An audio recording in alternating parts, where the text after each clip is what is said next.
में हर तरफ अकाल की स्थिति हो गई थी। लगता नहीं था कि अब इस गांव में ज्यादा दिन ठहरना उचित होगा। रोजगार के लिए गांव से बाहर जाना ही पड़ेगा। रामू काम की तलाश में दूसरे गांव की ओर निकल पड़ा। चलते चलते वह चंद्रपुर गांव में पहुंचा।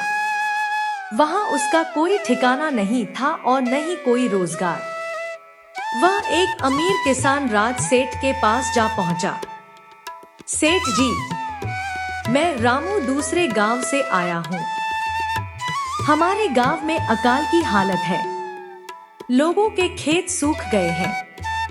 पानी की एक बूंद के लिए लोग तरस रहे हैं। अगर आपके पास कोई काम मिल जाए तो बहुत कृपा होगी।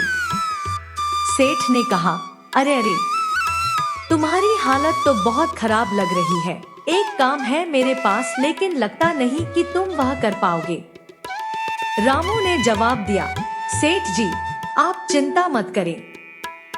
कोई भी काम दे दीजिए, मैं मेहनत और ईमानदारी से करूंगा। सेठ बोला, अच्छा सुनो, मेरे पास 50 गायें और 50 भैंसें हैं। तुम्हें रोज उनका गोबर साफ करना होगा और सुबह शाम उन्हें चारा पानी देना होगा। महीने के अंत में 200 रुपए मिलेंगे और 2 वक्त का खाना भी। रामू ने सोचा, 50 जानवरों को संभालना आसान नहीं है, लेकिन अब मेरे पास और कोई रास्ता नहीं। ऊपर से खाना भी मिल रहा है। उसने कहा, ठीक है सेठ जी, मैं यह काम कर लूंगा। एक विनती है, अगर इजाजत हो तो मैं गौशाला में ही रह लूं, क्योंकि मैं नया हूँ और मेरा कोई ठिकाना नहीं।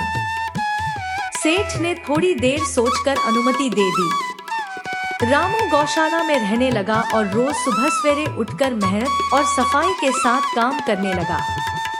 उसकी ईमानदारी और मेहनत से सेठ खुश हुआ और एक दिन उसकी तनख्वाह बढ़ाकर 400 रुपए कर दी। रामू धीरे धीरे कुछ पैसे जमा करने लगा और एक छोटी सी झोपड़ी बनवा ली।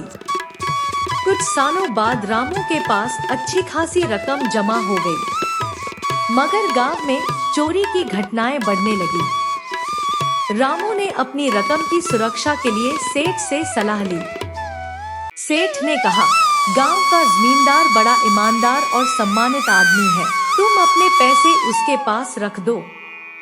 रामू 5800 रुपए की थैली लेकर जमींदार के पास गया।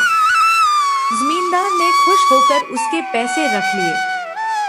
2 साल बाद जब रामू अपने पैसे वापस लेने गया तो जमींदार ने पहचानने से इनकार कर दिया और कागजात मांगने लगा।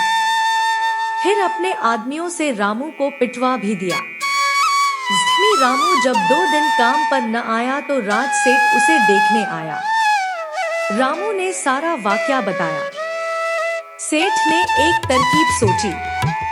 अगले दिन वह पैसों से भरा सूटकेस लेकर जमींदार के पास गया और कहा, कुछ महीने के लिए राज्य से बाहर जा रहा हूँ, यह पैसे आपके पास अमानत रखना चाहता हूँ। जमींदार खुश हो गया और बोला, आपके पैसे मेरे पास बिल्कुल सुरक्षित रहेंगे। तभी रामू भी आ गया। जमींदार ने मौके की नजाकत देखते हुए तुरंत रामू के 5800 रुपए लौटा दिए और माफी मांगने लगा। सेठ ने हंसते हुए कहा, अब मुझे अपने पैसे रखने की जरूरत नहीं रही। व्यापारी खुद हमारे गांव आ रहे हैं। और वह सूटकेस वापस लेकर निकल गया। जमींदार हाथ मलता रह गया और बोला, यह तो गया, और रामू के पैसे भी वापस देने पड़े। रामू ने सेठ का धन्यवाद किया।